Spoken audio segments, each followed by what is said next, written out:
Ladies and gentlemen, my name is Subramaniam Maslamani. I am a Tamil. Today my topic is water level rising in Sri Lanka. It is the responsibility of every Tamil to show determination, perseverance and resolve to bring about justice to the criminals responsible for the disappearance of 150,000 innocent Tamils. Mahinda Rajapaksa will try every tactics and strategy available to hoodwink the international community. But we Tamils must prevail over him. In this tiny island in the Indian Ocean, the moral obligations and the legal responsibilities of the world are rising and reducing the chance of war criminals escaping. Sri Lanka resembles Alcatraz in very many ways. Alcatraz is a small island in the San Francisco Bay, served as a federal prison where some notorious criminals are kept. Today, Sri Lanka resembles Alcatraz. Water is the most dangerous of the four elements: fire, earth, air, and water. Water does not allow any breathing room. Recently, we saw the power of water in Japan. Now, we have a few felons and fugitives trapped by water in Sri Lanka. They shall remain there until arrested for crimes against humanity. Every day, the amount of evidence and the pressure rising to investigate and prosecute Mahinda Rajapaksa et al. At the international criminal courts. It's a matter of time he'll be apprehended. It's torture time for the world's most ruthless criminals. Free education in Sri Lanka did not produce any outstanding scholar, but a large number of criminals. Some has risen to the level of professors in the universities. Examples are the great liar Piris, Dr. Palitha Kohana, a state terrorist, but served as a permanent representative at the United Nations, Dr. Mervyn Silva, a minister and a drug dealer, Dr. Rajiva Vijayasinghe, Dr. Kalia Rampukavela, to name a few. They are all part of this Rajapaksa's terror cartel. It must be a culture of violence that induced these educated people to become criminals. This is a nation of cultural disease. If left unchecked, may spread to the other nations and engulf the world into criminality and hence push the world into dark ages. The million-dollar question is, what happened to 150,000 innocent Tamils unaccounted for? Where are they? United Nations is one of the greatest institutions of the people, by the people, for the people. It's the best institution we have to safeguard transnational matters of member states. We must ensure that such an institution is not disgraced or marred by a rogue and rowdy nation like Sri Lanka. They are gone on the attack of this great institution. Imagine if they are so narcissistic to such a powerful union of nations, what they would have done to innocent, powerless Tamil minority.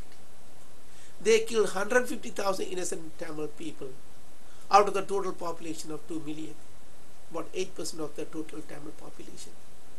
Compare this with Srebrenica massacre, where only 8,000 Muslims were killed and only 40,000 was displaced. To kill 150,000 people, that is the total number unaccounted for the Sri Lankan government is responsible for these people. President Mahinda Rajapaksa, his brother Gotabaya Rajapaksa are the prime suspect in these forced disappearances.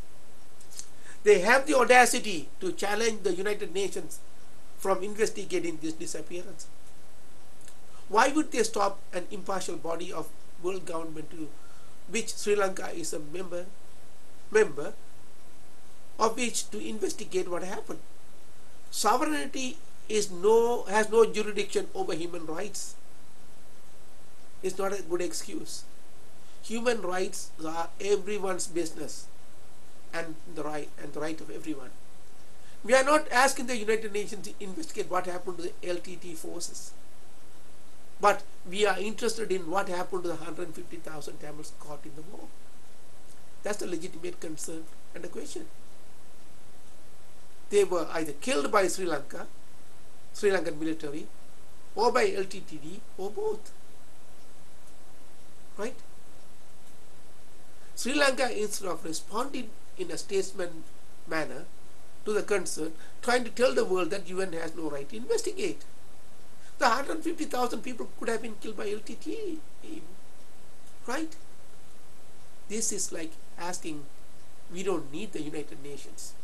Whether Sri Lanka likes it or not, United Nations is the world's government having jurisdiction over world of nations. It has the administrative and the military power to intervene. If Sri Lanka does not like that way UN functions, it must resign from the United Nations. Sri Lanka is a nation that is run by a bunch of criminals. Mahinda Rajapaksa himself is a criminal since 1970. We all know that. Every Sri Lankan knows about it. There's no secret about it. Through years of racial and fanatical indoctrination, they have a nation that behaves like barbarians. The people have gone back in mental and moral evolution and are violent in temper. What this country needs is a complete cleanup of racial, fanatical and barbaric leaders and a complete overhaul of the education and administrative system. Basically, what they need is a George Marshall who can reorganize the law enforcement and bring people to justice. As it is, Rajapaksas are pushing the people further and further into violent behavior. It is bad for the Sinhalese, bad for the other people, and bad for the neighbors. It's bad for the Sinhala. If no nation can condone the behavior of Rajapaksas, Rajapaksas do not want the UN to investigate the 150,000 disappearances of innocent Tamils. It is Rajapaksa that gave the order to ethnically cleanse the region of Tamils. Now, they are colonizing that very region with Sinhalese people from the south. Obviously, there is a motive behind these mass-scale murders. The nation of Sri Lanka has been made into a racially and fanatically motivated nation, with the upper leadership consists of thugs, criminals, murderers and drug dealers. They have learned the art of deception and the art of manipulation so well they can shake some of the strongest nations in the world. If this nation is left unchecked, it could serve as a nucleus for other nations contemplating to deny human rights. This nation has to be fixed. Now that the United Nations has made firm resolve, we all have to give our assistance to it. This is the moment we were all waited for, and this is the time we all unite and insist on full, impartial and transparent inquiry into the atrocities committed to Tamils. Mahinda Rajapaksa has been cornered and he has only two choices. One is to commit suicide.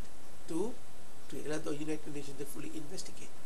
Tamils must insist on complete investigation into what happened in Sri Lanka to Tamils since 1948, with very, very special emphasis on the fate of 150 innocent Tamils in 2009 and those who were taken into custody at the end of the genocide. There was never any war. It was ethnic cleansing. These are the requests we must make to the United Nations. About 15 of them. One, we must request that United Nations open up a special unit where Tamils can lodge complaints to be investigated by the Sri Lankan government and satisfactory answer given. Number two, Palitha Kohana and Shavinda Silva, who are already in the USA, must not be allowed to leave the country till their names are cleared. Number two, the Constitution of Sri Lanka must be amended to remove any racial or religious tone, and the Parliament must make provision for a permanent representative from the United Nations. All property belong to Tamils must be returned to their legitimate owners. Number five, all monies seized from Tamil organizations must be returned to the legitimate guardians. All gold that was taken away from many must be returned to the lawful owners. All colonization must be stopped and removed. The administration of North and East must be headed by Tamils. The Mahavamsa must be removed from the school curriculum. This is the root cause of the strife in Sri Lanka. The Mahanayakas must be investigated for their role in the genocide. All victims of violence must be adequately financially compensated. That the names of all war criminals must be published. Mahinda Rajapaksa's past history since 1970 must be investigated. A special panel must investigate and interrogate Mahinda Rajapaksa as to what role he played in the genocide. Sri Lankan government must take full responsibility for the safety of the people who are willing to testify to the UN team. The President of Sri Lanka must, without any cause, take personal responsibility for the safety of the witnesses. 15. Now, who should be investigated? Of the LTT, following people may be investigated: Kumaran Padmanathan, alias KP; Vinayakamuthi Muralidharan, alias Karna; Suvanesathura Chandrakanthan, alias Pillayan. All three people were in LTT and took part in the war. On the Sri Lankan government side, following people must be investigated: Mahinda Rajapaksa, the President; Gotabaya Rajapaksa, the Defense Secretary; Sarath Fonsega, the Army Commander; Palita Kohana, the Permanent Representative at the UN for his role in the genocide; Shavindra Silva, the Commander of the forces that carried out the genocide. We request every Tamil to participate in this moment. We have been waiting for the last 60 years. There will never be another opportunity to put an end to racism and fanaticism directed at the Tamil people. For 60 years, the Sinhalese people repeatedly unleashed violence and discrimination against one of the most creative and industrious people. The Sinhalese, instead of gaining economic advantage from the strength, they try to weaken us. This is the price they are going to pay for their ignorance. And last but not the least, we will forgive our Tamils who patronize the enemy through their ignorance and selfish motives. We will remember them. The wheel of justice turns slowly. It will catch up to them. The fundamental question is, what happened to the 150,000 innocent Tamils missing? Sri Lankan government must provide answers to them. Simply telling that the UN has no right to investigate will not let the problem go away. Blanket excuses won't do. The President of Sri Lanka, Mahinda Rajapaksa, and the government is responsible. There's no way out of it. If they think that China and Russia will come to their rescue, it's ridiculous. For no man with conscience is going to close his eyes to human rights violation. It is in giving up and compromising our basic birthrights of self-esteem, self-respect, and self-determination that we drive ourselves into second-class nature. Even if one man is left standing, he must have the right and stamina to stand up and fight for what is right. That right is inalienable. The enemy, standing on immoral grounds, will sooner than later run out of stamina and strength. All we have to do is to stand firm on our convictions. Anyways, the ball is in Sri Lanka's court. They will deal with it.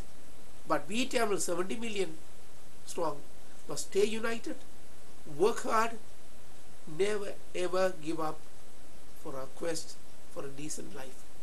My name is Subramaniam Maslamani, a world-class Tamil powered by convictions, commitments and conscience.